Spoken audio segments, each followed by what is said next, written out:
Okay, so we're going to introduce our panel for the evening. So first to my right here is Dr. Mary Anne MacLeod, who's the Research and Policy Officer for a Menu for Change.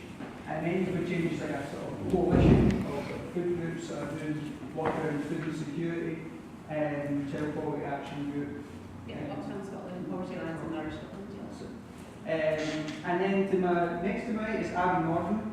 Abi Mordin is a food activist in Glasgow through the Glasgow Community Food Network, which does kind of projects with local areas around Glasgow about food, and also Propagate, which is a cooperative, a food cooperative in the city. And so Abi's going to give us a kind of perspective on the situation in Glasgow.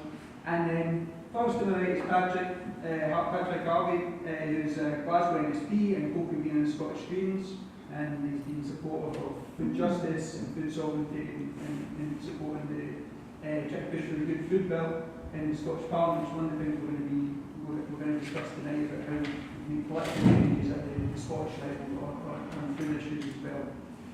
So I'm going to ask the panel some questions, start the discussion, and then open up to the floor. And just start with you, Mary Anne.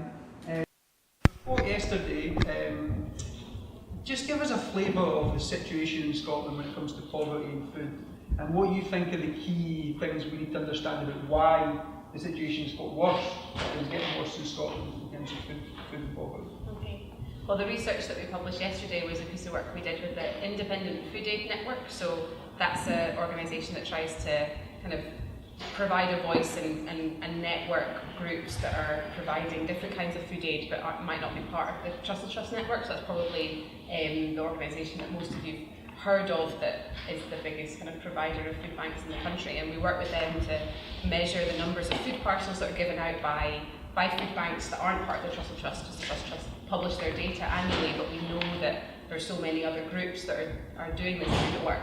And what we found was that the numbers of food parcels that were given out by, collectively, as you said, was like 500,000 in an 18-month period, and that was twice as many as we previously known. So a similar number of parcels being given out by these independent providers as were given out by the Trust, and it just, it is astonishing the number of people that are having to go to charity in order to feed themselves, and these are people at the sharp end of food poverty, and it's really just the tip of the iceberg in terms of the number of people who are struggling to afford to put food on the table. So the Scottish Government published the first data on food insecurity in a national survey, and found that 80% of adults worried about being able to afford food in 2017, and that rose to 21% amongst single parents, amongst lone adults, similar about 18% in our most deprived areas in Scotland. So these are the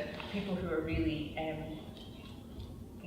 really suffering the effects of welfare reforms, of austerity. And you asked about why this is. People are trying to food banks, particularly because of the rollout of universal credit, which is, I'm sure many people will like devastating individuals and communities, being left with and having to wait for 5 weeks before you get your first payment, being pushed to rent arrears and so on. So that's the main driver, you think, the welfare, the cuts and austerity cuts is one of the main drivers of food insecurity and people needing to use food banks? Yeah, it's absolutely one of the key things. Also the nature of the labour market at the moment, lots of people that I've met in the research we've been doing on 0 hours contracts, or kind of the work that's available is these sort of temporary contracts, so in and out of really short-term insecure work, and work that doesn't give you the kind of benefits that many of us would have and expect from our employer around like sickness pay and maternity pay and things like that. So very close to crisis point even when you've got a wage coming in. I think that's something people don't necessarily recognise. Abi, what do you think about so that's a kind of big Scottish picture, what do you think about the situation on the ground in Glasgow from your experience of doing work on food in Glasgow? Yeah, I think I would absolutely echo what Mary Anne has been saying. So there's 2 examples of communities that I'm working in that I can think of. So just down the road, working in Govan with the Mobility Foods project. So there we've got a dig-in community food shop, a regular weekly community meal every Saturday, about 40 to 50 people coming along. lots of cooking workshops, food education, that kind of thing. But the people that I work with on a day-to-day basis are struggling to make ends meet, because those sanctions are a big one. It's not just the switchover from universal, from job seekers allowance, for example, to universal credit. It's that kind of, if you miss your appointments, then you get your benefits stopped for a certain amount of time, then you get penalised.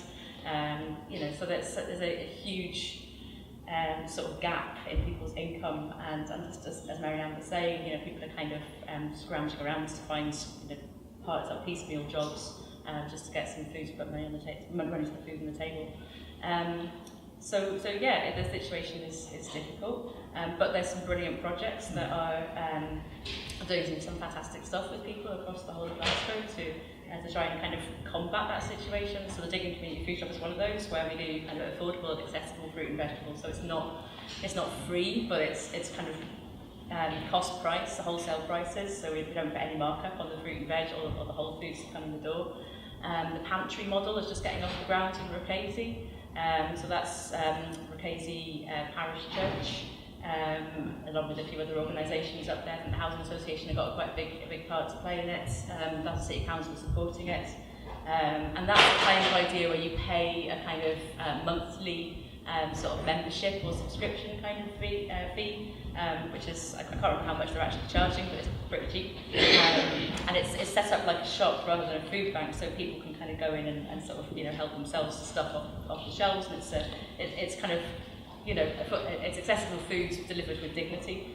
And then down in Dalmarnock, Baltic Street Adventure Playgrounds, which is a brilliant family space and it's kind of known for its kind of the collective architecture. The sort of award-winning bunch of people from Liverpool helped design it. They sit on the board for it, but it's a very used space by Dalmarnock families. There's not a lot in Dalmarnock. It's a proper food desert. That you have to walk up to the Tesco's at the Forge to get some food. Dogs getting some food. There's actually a pet food bank in Dalmarnock that one guy runs out of his garage. That's that he kind of gets. I don't think that's where Dave got the trees from, but they get Dalmarnock, the Baltic Street crew are typical of Glasgow-based community organisations. They get a fair share delivery in every week. And if you're familiar with Fair Share, but it's an organisation who provides free food to organisations that's been diverted from supermarkets, so it never made the supermarket shelves. You get big crates of all sorts of different types of food products. So it could be tubs of cream, it could be pies, it could be trays of kind of leeks and butternut squash and courgette. I was just putting those out of the compost heap on Wednesday. And they give families food bags, so families that are coming in can fill up a bag with anything off the Fair Share shelves basically and take it away. And the same with the dog food and the pet food. So the guy that runs the pet food bank in the garage brings them to the Dalmarnock hub at Baltic Street, and people are coming in and getting dog food from there as well. So there's an awful lot of support and resilience in communities, and people are coming together and trying to sort of help each other to improve the situation. But it's firefighting. Abi, can I ask you a question? I'm coming home to Scotland. I've been living in the States for 25 years. What we see in America is all the brilliant Scottish chefs, like Glasgow has got the best cuisine. So are they actually stepping up and helping? Are they providing support to the community? There's some stuff going on. So through Glasgow Community Food Network, last year we ran a competition called the Chef's Challenge. So it's a slightly different angle from the question, but I'll expand on it in a minute. So we worked with community gardens and market gardeners across Glasgow to provide 16 chefs in top restaurants in the city with a box of identical locally sourced vegetables. So it's everything from tatties to cucumbers, which are a cross between cucumber and melon. Genuinely, yeah. And they were challenged to cook the best dish they possibly could. We had a team of judges going about and scoring them. The final was held at Glasgow City College with a sort of MasterChef style cook-off judged by Harvie MacLeod, who apparently is famous. I hadn't heard of him. National chef. He was a national chef, yeah. I hadn't heard of him before the event. But as I'm thinking more of representative of Yeah. people from the restaurant coming into the community? Yes, as a consequence of that, we formed this group called the Chefs Network in the city, and we are working with chefs who want to come into communities, come into schools, and start working with communities to sort of. It's mostly around teaching cooking skills, to be honest, but that's a big part of it is education and kind of part of the reason I was pulling courgettes and leeks and butternut squash out of the compost heap at Bolton Street Adventure Playground on Wednesday was this kind of, what I was told by the staff there was people won't be interested in using this stuff. People don't like courgettes and leeks and balsamic. I was like, okay, that's a bit of an assumption, but my experience of working across Glasgow is that it is also partly true. So there's a huge food education gap around that, but my main response to them was like, just because you can't use it here doesn't mean it needs to go to the compost heap, which would obviously greatly benefit from it. But there's organisations across Glasgow who would use that produce. Here, for example, they would definitely use leeks and courgettes in the meals, or Central West Integration Network or Govan Community Project, who mostly work with mining communities and asylum seekers. But would definitely take vegetables, or Roma's Community Fridge at Glasgow Uni. They would take it as well. But. Just going to bring Patrick in. Patrick, a lot of this is obviously about low incomes and poverty.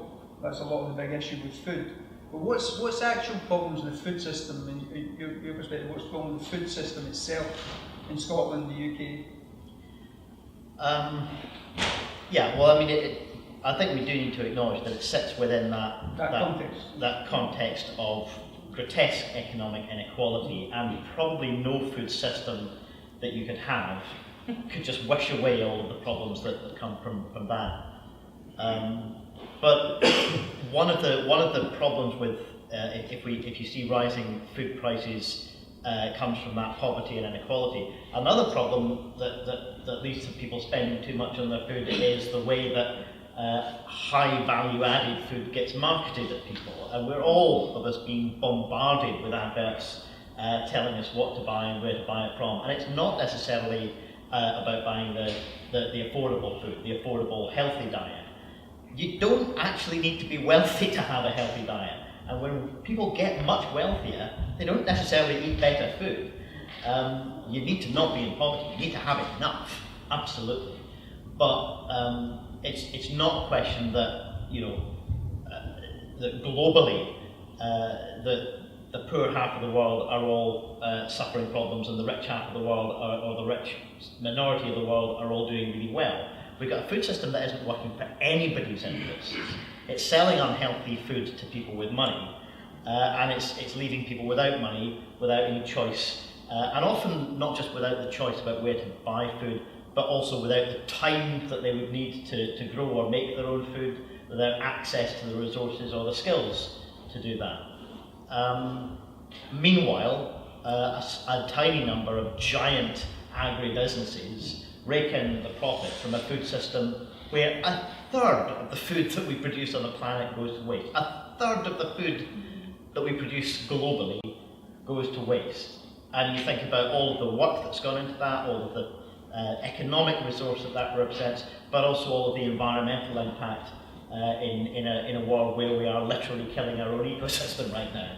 So, if you want a healthy food system for people who consume, for people who produce, and a healthy food system for the planet, I really think we need to not just think about, the consequences of whether people have got access to food banks and something like that. That is the sticking plaster on a gaping wound. And there are cultural aspects to this as well. We have a culture where people talked about stigma a minute ago around accessing free food, and I think you used the phrase providing food with dignity. Well, there's lots of places, lots of other cultures where it's perfectly normal for people, rich and poor, to sit down together and have a community meal, and that doesn't feel like something stigmatizing. It's not common within Western culture, and I think we've got a huge kind of emotional and psychological barrier to get over to normalise that. that idea of sitting down with your neighbour and sharing food together, as human beings did for tens of thousands of years before the current culture that we're living in, you know. Yeah, and so part of the issue here is about the relationship with food, not just access, as Patrick said, because everyone could access a food bank, that would mean we have a good food system. This concept of the right to food, that the food justice movement's been pushing, how does the right to food, what does that concept mean in that sense? Like, because presumably, as I say, it doesn't just mean the right to food banks, it means something deeper about the right to nutritious food, your relationship with food. Can you explain to us what the concept means, the right to food? Well, I'm not a human rights expert, but it's something that that is being called for in this new the Good Food Nation bill, and I think it would be something that would, if it was underpinned by a right, then it would provide a framework from which different pieces of legislation could flow, and it would be something that would connect different aspects, because I think that food is such a cross-cutting issue that it needs to be a right to food that sits within agricultural policy, and sits within health policy, and sits within... It actually sits within the UNHCR guidelines for children. I am a human rights person, so it is actually listed there that a child has the right to dignity of food, as well as the right to medical aid, which is what we do. But it's literally a Geneva Convention. Yeah, so it's part of social and cultural rights, and there's been recommendations by the First Minister has an advisory group on human rights that called for full incorporation of those, and if we adopted the right to food, it would be kind of a way of, kind of forerunner in adopting the whole kind of range of economic, social and cultural rights. Because certainly going to a food bank is not a right fulfilled, it's kind of a charitable gift received. So if the government were to kind of take on that responsibility and recognise that sign up to food as being as a human right, that was something they were going to incorporate into domestic law, would be taking on that responsibility. Abi, we're talking briefly before the event about the Good Food Bill, which was supposed to happen last year, and then it kind of didn't happen, disappeared. If you can postpone Brexit, you can postpone the Good Food postpone Bill. the Good Food Nation. The consultation has been extended. If you haven't actually responded already, it's now the 18th of April. It was tomorrow. That's right. There's actually some documents on the table through there. If you want to respond to the consultation and you want to help with how the Scottish Food Coalition's left some documents through there, you can pick one of those up if you want.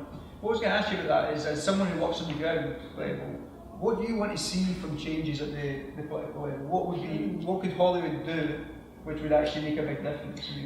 Well, I think making sure that good food, the right to food is enshrined in the Good Food Nation bill. So, as you rightly pointed out, it is an international human rights law, which most governments are signed up to and should respect. But there's a difference between that and I think getting it embedded in domestic policy, specifically around food. And that is that everybody has the right to affordable, accessible, and culturally appropriate food, which certainly isn't the case at the moment. So that would be important. I think we would like to see some specific targets. So there's lots of. If you haven't looked at the consultation yet, there's quite a few things that are sort of in it that you kind of think, what's that all about? It's quite a complex document, but some targets for example, halving food insecurity and food poverty by 2050. Obviously, we need to know what the baseline is, but hopefully the Scottish Household Survey can give some of those statistics. Halving food waste by 2050 would be another nice target to achieve. So there's setting some clear, what we're actually working towards as a nation.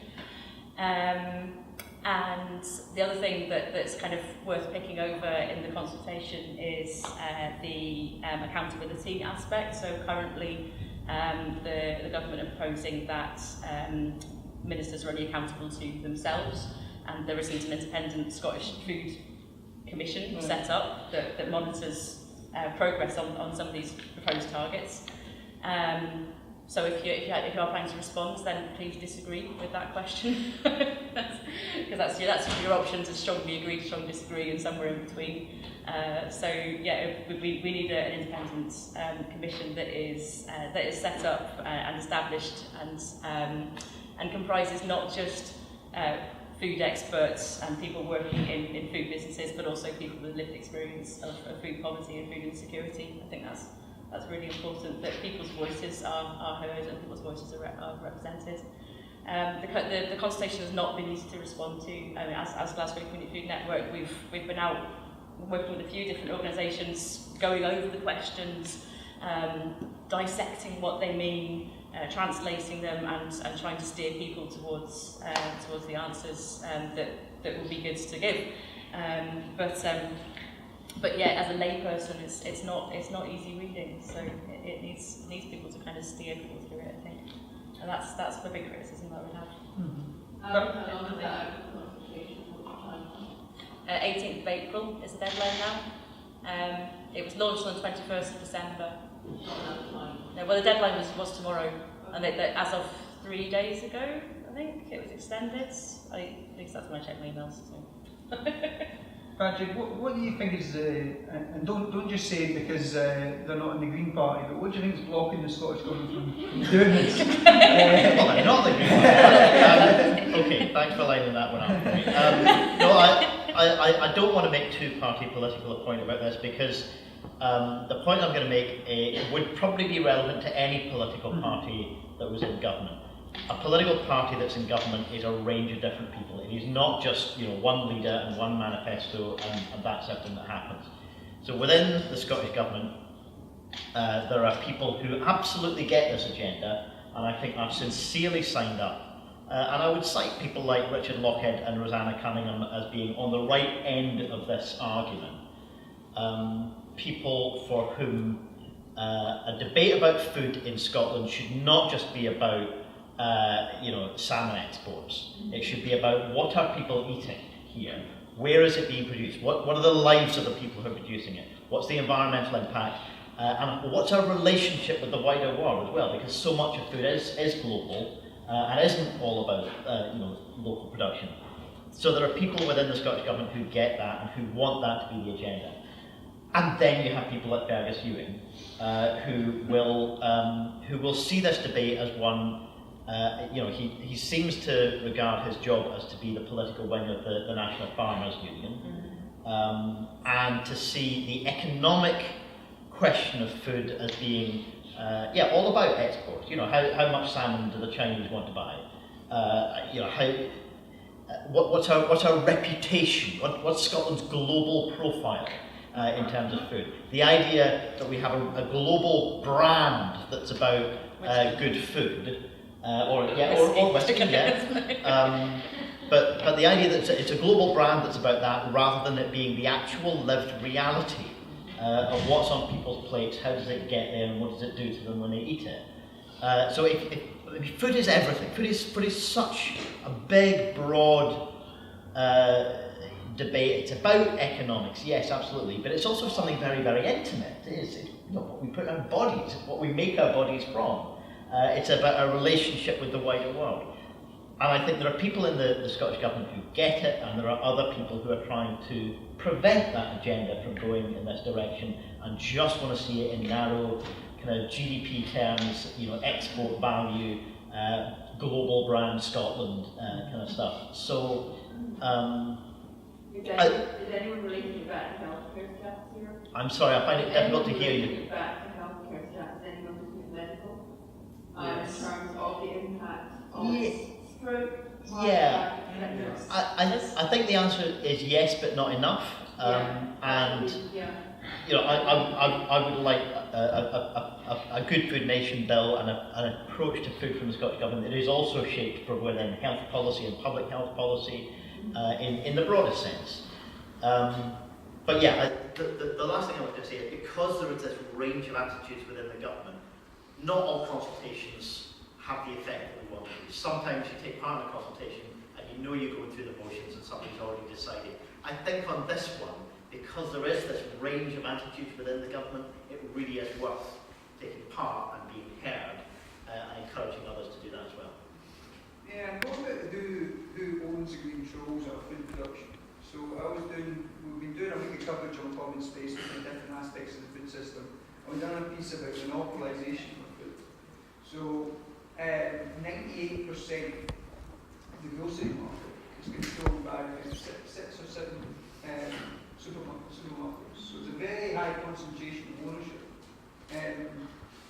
The quotas for fishing in Scotland, just 4 firms control basically, is it 50% I think of the quotas for fishing in Scotland. So is that really just a small number of people control the majority of food production distribution in Scotland? Does that not have to change? If we want to have food justice, we want to have food sovereignty, we want to control our own food system, do we not have to challenge the ownership structures of food? Yeah, absolutely. I don't think that a just food system is one where everyone can afford to buy things in Tesco, because that's where, and if we want to be able to access food that's grown locally, it should be available to people. We should have that freedom. I'd probably want to hand over to someone who works more closely on the food production side of things, which I think that back. You're doing local food projects, but obviously the majority of food's controlled by big organisations. So yeah, sure. But I mean, a lot of the stuff that we're doing in the city is around urban market gardening and trying to upscale the quantity of food that's being grown locally, so that we can produce food that's being sold to local people. So it's trying to get more locally grown produce into local people's mouths isn't just about people growing their own stuff, it's about upscaling what we can do in the city. We've got a huge amount of derelict land in Glasgow, which could feasibly, with a bit more infrastructure investment, be turned over to become brilliant, highly productive growing spaces, polytunnels, anaerobic digestion facilities that are kind of recycling food waste. We've got lots of peri-urban land as well. But not just that, we need a massive radical rethink about how we do food altogether. Roughly 70% of what's grown in Scotland is barley, which is mostly for the whisky industry. The vast majority of the rest is wheat and maize, which mostly goes to animal food. So we're not growing vegetables in Scotland, we're not producing fruit in Scotland. I think, I'm trying to remember this, there's about 485,000 hectares under barley, wheat and maize production, and about 25,000 hectares in Scotland under fruit and vegetable production, and a lot of that is soft fruit in Fife and Perthshire. Which, as we know, last year, because of the lack of pickers, a lot of that ended up being wasted in the fields anyway. So, yeah, we need to radically think how we do production, how we do distribution. I work quite a lot with Land Workers Alliance, which is a national network of smallholders and ecological farmers who are battling the system across the country. To support local small farmers, to support ecological producers and people who are trying to do things differently. One of the things that we're trying to do in Glasgow is to set up localised supply chains, so linking in with urban market gardeners and community gardeners that want to upscale, so that we can start coordinating where all this produce is being grown and how we can actually get it to people that need it the most, not just to cafes and restaurants, but into local people's mouths. And that's happening across the country as well. One of my biggest bugbears is around locally grown produce. Mostly goes into the mouths and tummies of people who have higher incomes, and that is a big issue. But the flip side of that is that the people that are producing that food aren't getting any subsidies. They're not getting any financial support from the government to grow their produce. Market gardeners and smallholders aren't eligible for grants. So that needs to change. Yeah. Smallholders need to be eligible for financial support, so they can bring the sort of farm gate cost of their produce down, so that's not £3.25 for an organic locally grown cauliflower, but it is an affordable, accessible price that normal people can afford. So yeah, I think that's. I don't think we can put that into the Good Food Nation. That's more like agricultural policy, so it's the Focus Viewings department. Yippee! Nobody lasts forever in politics. But but I mean, something else I would personally like to do outside of my kind of work hats is kind of work with national farmers unions to kind of, you know, give it a big shake up, because it's broken, it's not working, it's not fit for purpose. Well, that brings me on my last question, Patrick, and this is one question been asked with Brexit, which is, obviously part of our food system is EU level, common agricultural policy, common fisheries policy, and quite understandably all the discussions about Brexit leading to high food prices, creating problems for our food system. But obviously there's problems with those level institutions and structures as well. How do we need to, who knows if we're going to be in the EU or not, let's see what happens. But let's say we are, how do we need to change those common agriculture, common fisheries policy? What's your view on those? Yeah, I mean, big structures tend to make big mistakes, and I'm always going to be willing to say I've got criticisms I would make of Europe. Most of the criticisms that I have of decisions that get made of Europe can be laid at the door of member state governments rather than just the structure of the EU itself. And, you know, for example, the UK, I think, successive UK governments have lobbied against some of the kind of changes that I would like to see. It does annoy me very often when,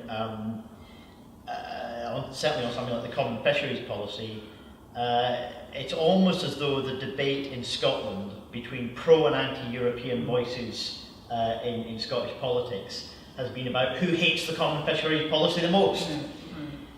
We need a common fisheries policy.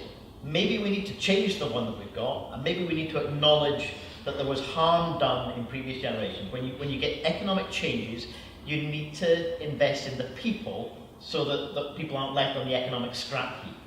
Whether that's deindustrialisation, which left people on the scrap heap here, whether it's things like the changes that had to happen in fishing that did suit very well those tiny number of families and businesses that have got a stranglehold on the quotas, and didn't suit the smaller, more struggling, small independent businesses or communities that were affected by those changes. But you need a common fisheries policy. If you want to not destroy the life in the seas, which is what we've been doing for a long, long time, and we finally started to limit that and allow some recovery in the marine environment.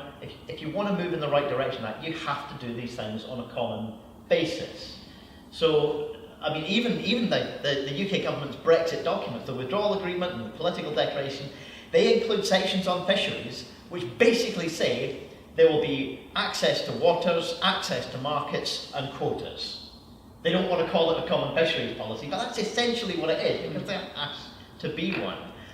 Whether you take a free market approach that says we want our fishing businesses to compete in a market, whether you take a more regulated approach, or whether you take sustainability as your objective, and that's what you're trying to achieve, you have to do these things on a common basis. A lot of my concern around Brexit is the potential impact of future trade agreements, and we were talking just before, you know, if the likes of Liam Fox gets his way and we start to get trade agreements with the US, the US's top priority will be to lock us into the lowest standards. That increases their access to market, but if they can do that quickly, that will make it much harder to get a trade agreement with the rest of the EU, or with the EU when we're out of it, because that kind of relationship will require us to comply with higher standards. So there's a real danger in terms of which trade agreements get negotiated first, and the US tends to do them more quickly, the EU tends to take longer. The US likes to do these things in about 3 or 4 years if they can. They can't always. The EU tends to take, you know, more in the region of 7, 8, 9 years to do these kind of trade agreements. So the precedence of what happens really matters. I want to just say, I struggle hugely to find any upsides to Brexit. Let me try and do one. You know, if we are outside of Europe, then it does mean that we have to start thinking again about the domestic side. How do we implement things like subsidies and agricultural priorities? It at least has the opportunity to think in new ways. If we're outside the EU, there's going to be a requirement in Scotland to have human rights legislation to replace some of the rights that we'll be losing. That opens up the potential for debate around those social, cultural, political and economic rights, which could include food rights. And how do people get access to their food rights? How can you take action to demand that changes are made in planning policy around how much control the supermarkets have got, or procurement around what food you're being given in hospital or in school or in prison. So that there is at least the potential for that discussion. There's more risk than opportunity from Brexit, but if it does happen, we're going to need to quickly pivot away from our anger and into how can we try and take some control of what happens next.